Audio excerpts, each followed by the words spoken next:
Shalom Bapak Ibu Saudara yang dikasihi Tuhan. Kembali kita jumpa dalam program RYM Renewing Your Mind, di mana kita akan belajar bersama-sama kebenaran firman Tuhan yang murni, yang akan memberikan pengertian kepada kita secara utuh, sehingga hidup kita menjadi semakin berkenan kepada Tuhan. Sebelumnya mari kita berdoa. Bapa di dalam surga, kami mengucap syukur oleh karena kami boleh ada kembali bersama dalam Renewing Your Mind. Kami rindu belajar firman-Mu ya Bapa.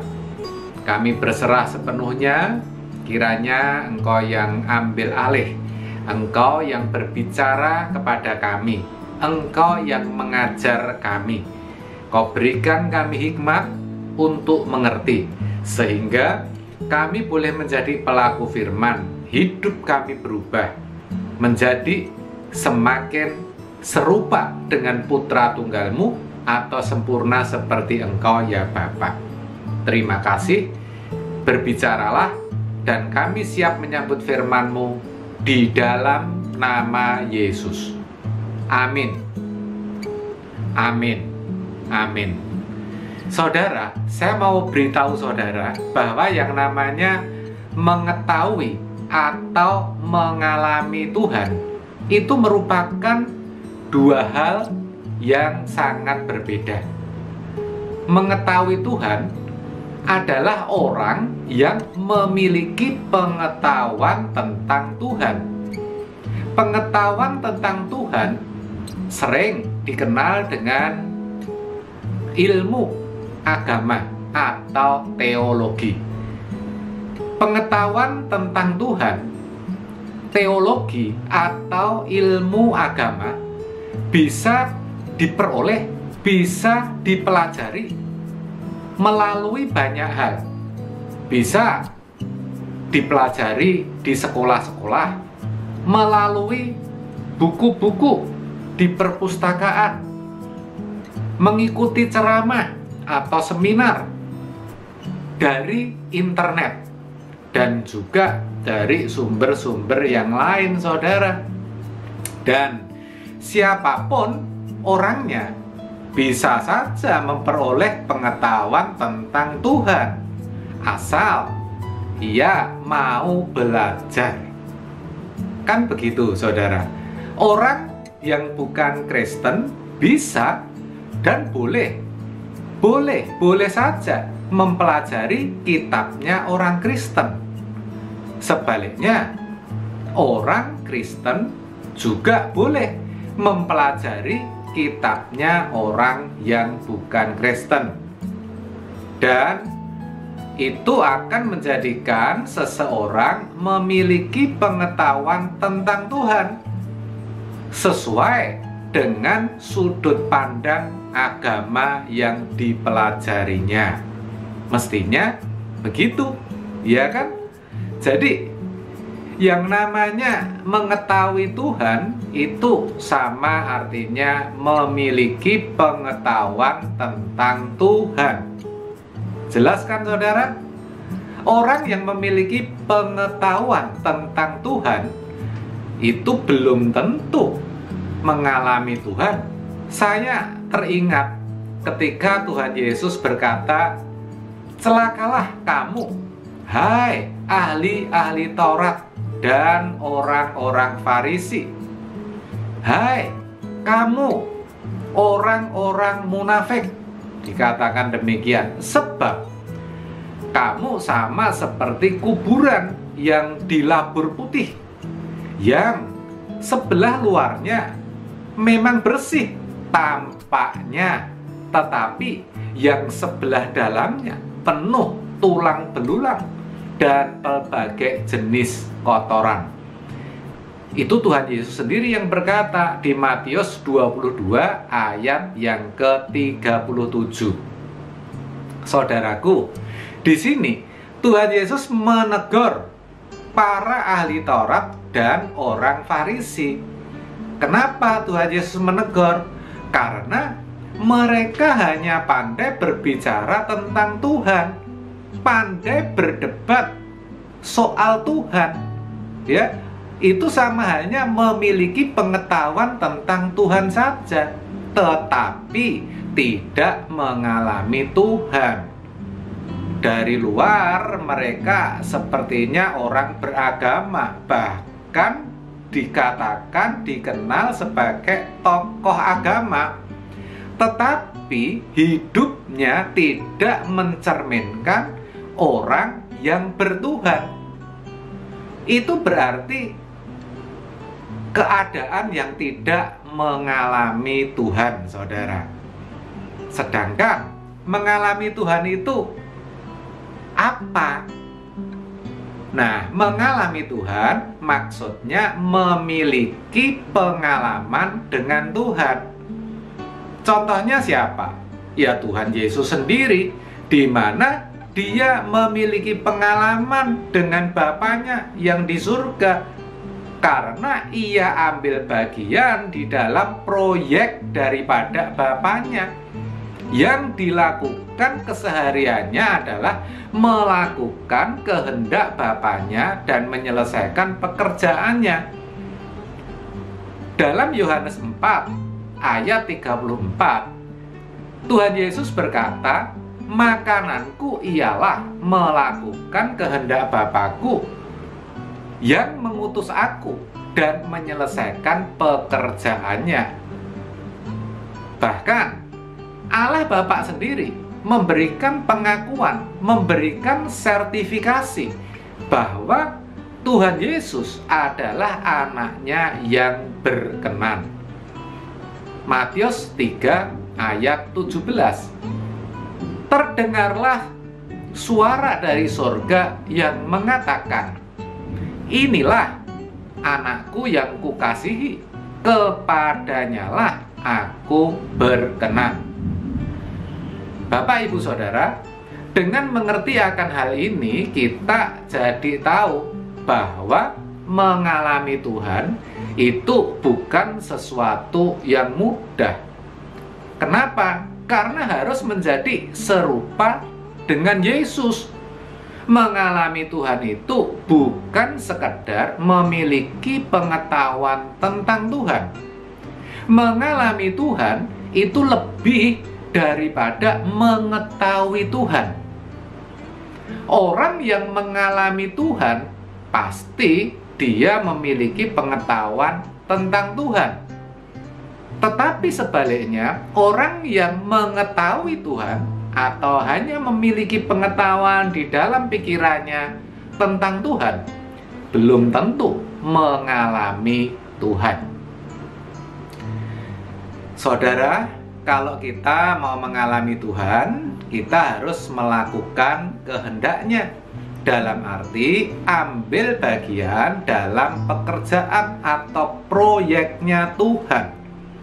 Itu bukan berarti kita harus jadi pendeta atau sekolah di sekolah Alkitab atau seminari atau menjadi aktivis di gereja atau pelayanan kesana kemari, ya, sampai kehabisan waktu, sampai mengorbankan segalanya.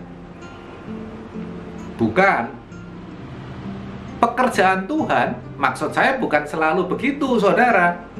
Ada memang panggilan-panggilan khusus yang seperti itu. Tetapi saya mau katakan kepada saudara bahwa pekerjaan Tuhan itu tidak harus seperti itu. Ketika seseorang bekerja, belajar, ya, misalnya mengurus rumah tangga, merawat orang tua, semua itu juga bisa menjadi pekerjaan Tuhan, saudara. Itu artinya selama kita mengerjakannya dengan sungguh-sungguh atau kita perjuangkan hanya untuk kepentingan Tuhan, untuk kemuliaan Tuhan, maka itu adalah pekerjaan Tuhan. Jadi ukurannya bukan jenis dari pekerjaan itu sendiri, tetapi untuk kepentingan siapa, apakah dalam kesemuanya itu nama Tuhan dipermuliakan atau tidak? Apakah dalam kesemuanya itu untuk kepentingan kita hanya menuruti hawa nafsu dan ambisi, atau untuk Tuhan? Begitu, saudara. Satu hal yang kita juga harus perlu tahu, bahwa orang yang bekerja sungguh-sungguh ya dan akhirnya berhasil, itu pun belum tentu ia sudah melakukan kehendak Bapa. Belum tentu. Ya, saudara, kalau keberhasilannya hanya untuk memenuhi hawa nafsunya saja, atau untuk melampiaskan untuk memenuhi hawa nafsu serta hasrat keinginannya. Sebaliknya, ada juga orang yang belum menemukan panggilan hidupnya, sehingga keadaannya belum berhasil dalam sudut pandang dunia. Ya, itu pun tidak bisa kita katakan belum melakukan kehendak Bapa atau menyelesaikan pekerjaannya, selama apa yang ia kerjakan diarahkan untuk kepentingan Tuhan dan memuliakan Tuhan, maka itu sudah ambil bagian dalam pekerjaan Tuhan. Itu, saudara. Itulah yang namanya mengalami atau memiliki pengalaman dengan Tuhan. Inilah yang seharusnya dialami oleh setiap orang percaya. Bukannya hanya bisa menyanyi-nyanyi dan pergi ke gereja. Kalau itu belum bisa dikatakan, belum bisa dijadikan ukuran, ya, atau menunjukkan bahwa seseorang itu mengalami Tuhan, saudara. Matius 7 ayat 21 mengingatkan, bukan setiap orang yang berseru-seru kepadaku, Tuhan, Tuhan, yang akan masuk ke dalam kerajaan surga, melainkan dia yang melakukan kehendak Bapakku yang di surga. Kan jelas, saudara. Nah, pertanyaannya sekarang, saudara termasuk yang mana? Mengetahui atau mengalami Tuhan? Tentu jawabnya yang tahu adalah saudara sendiri. Tetapi sebenarnya kalau kita mau jujur, kebanyakan orang Kristen masih di wilayah orang yang mengetahui Tuhan. Bahkan ironinya, pengetahuannya tentang Tuhan pun begitu dangkal, begitu sedikit, saudara, begitu miskin, saudara. Yaitu hanya seputar Tuhan itu kasih. Kan padahal Tuhan juga adil, saudara. Kalau percaya kepada Tuhan Yesus, pasti selamat. Tetapi tidak tahu selamat itu yang dimaksud apa atau seperti apa. Yang mereka tahu pokoknya beriman. Sedangkan iman yang dimaksud itu iman yang seperti apa? Karena kan ada iman sementara, iman kanak-kanak, atau iman yang menyelamatkan. Juga mereka tidak mengetahui tentang hal-hal lain secara memadai. Seperti misalnya pengetahuan tentang dosa. Apa itu dosa? Pertobatan, penghakiman, hidup kekal, surga, tentang setan, ya, dan sebagainya, saudara. Lebih ironi lagi, mereka yakin kalau kelak mati pasti masuk surga. Nah, itu sesungguhnya sesuatu yang aneh, bukan? Aneh, saudara. Oleh sebab itu, mari, saudara, kita jangan sampai cuma mengetahui Tuhan saja, tetapi mengalami. Alami Tuhan, saudara. Jangan cuma jadi pendengar, tapi lakukan. Seperti yang dituliskan Yakobus dalam Yakobus 1 ayat 22. Tetapi hendaklah kamu menjadi pelaku firman dan bukan hanya pendengar saja.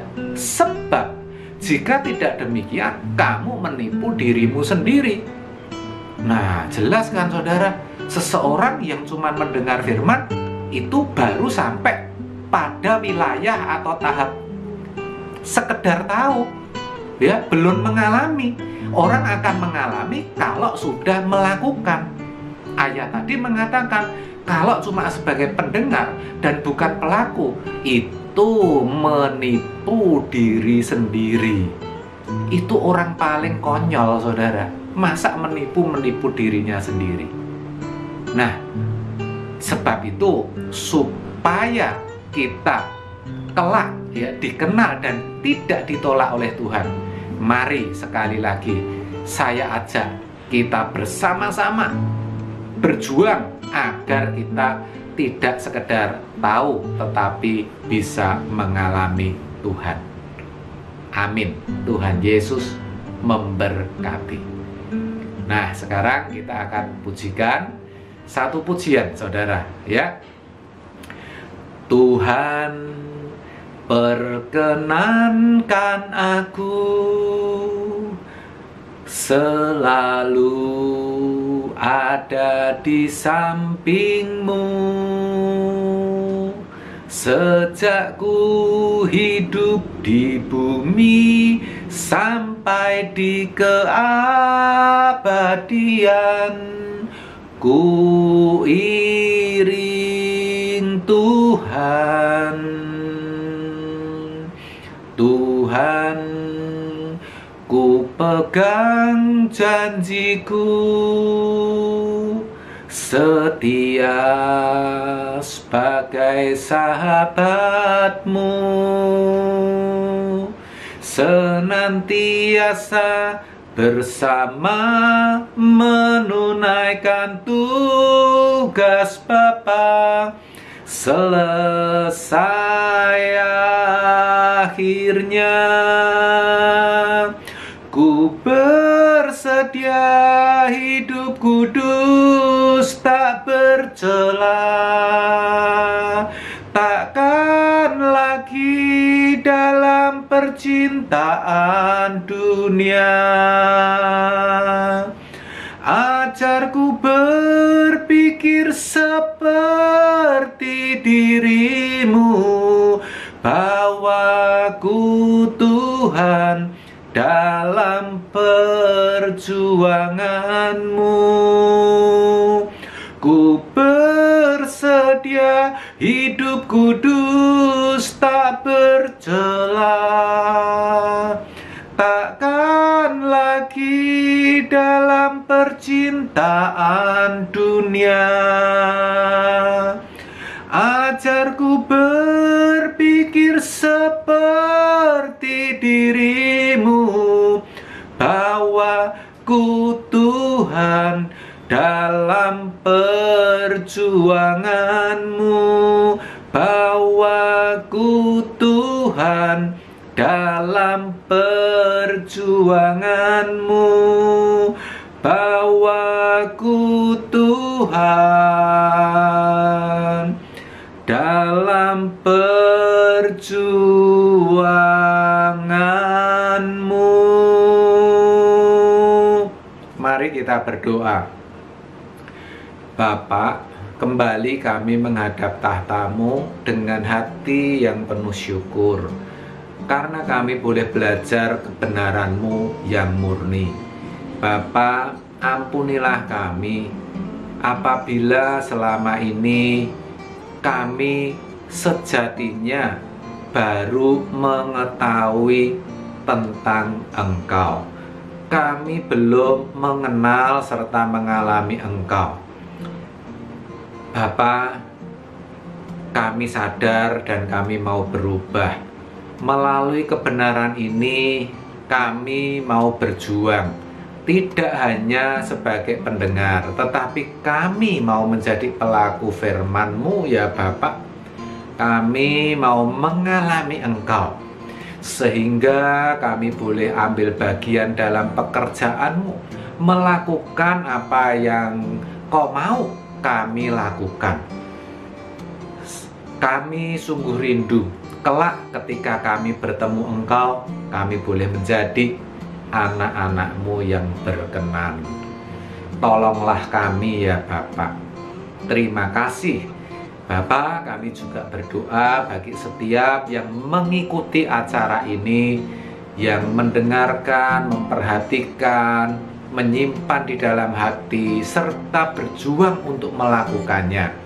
Kiranya Engkau menolong dan memberkati. Sebentar kami berpisah, dan kami akan terima berkat yang daripadamu ya Bapa di surga.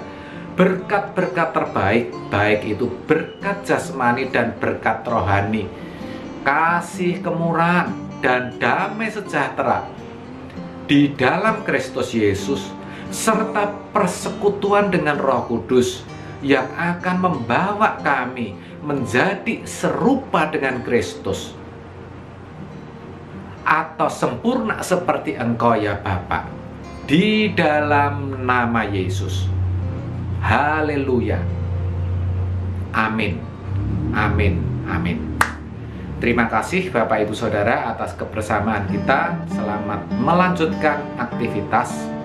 Tuhan Yesus memberkati. Salam RWM dan sampai jumpa.